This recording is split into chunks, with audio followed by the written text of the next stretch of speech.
Fed holds firm. A look at current interest rates. The Federal Reserve is playing it cool, folks. After a series of aggressive rate hikes, they're hitting the pause button.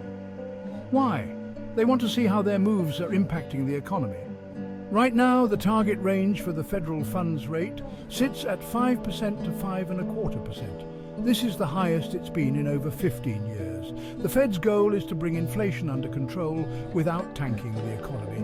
It's a delicate balancing act. But here's the thing, the Fed isn't afraid to keep raising rates if they need to. They've made it clear that their decisions will be data dependent.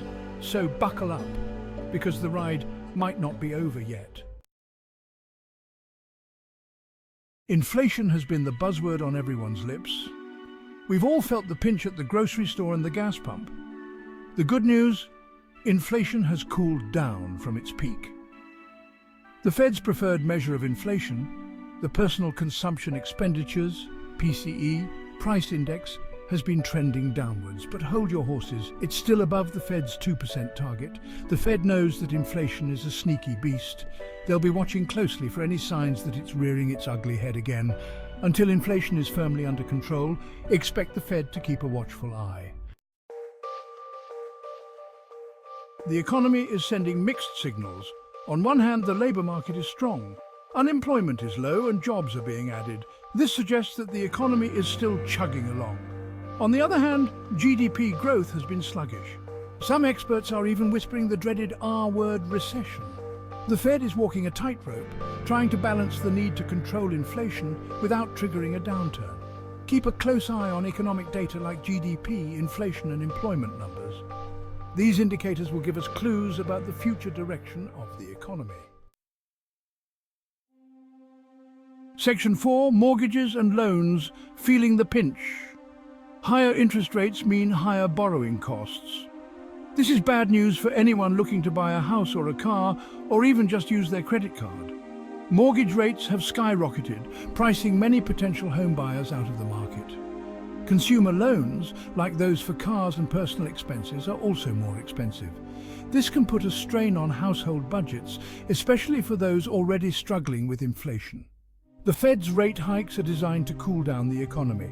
But for many Americans, the impact is being felt right now in their wallets. Section 5, rate cuts on the horizon. So when will interest rates finally start to come down? That's the million-dollar question. The Fed has hinted that rate cuts could be on the table in 2024, but there's a catch. Before they even think about cutting rates, the Fed wants to see clear and convincing evidence that inflation is on a sustained downward path.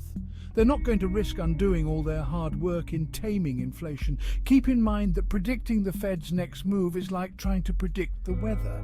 It's an inexact science. But by following economic data and listening to the Fed's pronouncements, we can get a better sense of what the future holds. Section 6.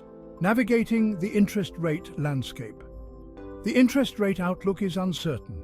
The Fed is playing it by ear, and so should you. Stay informed about economic developments and be prepared for continued volatility.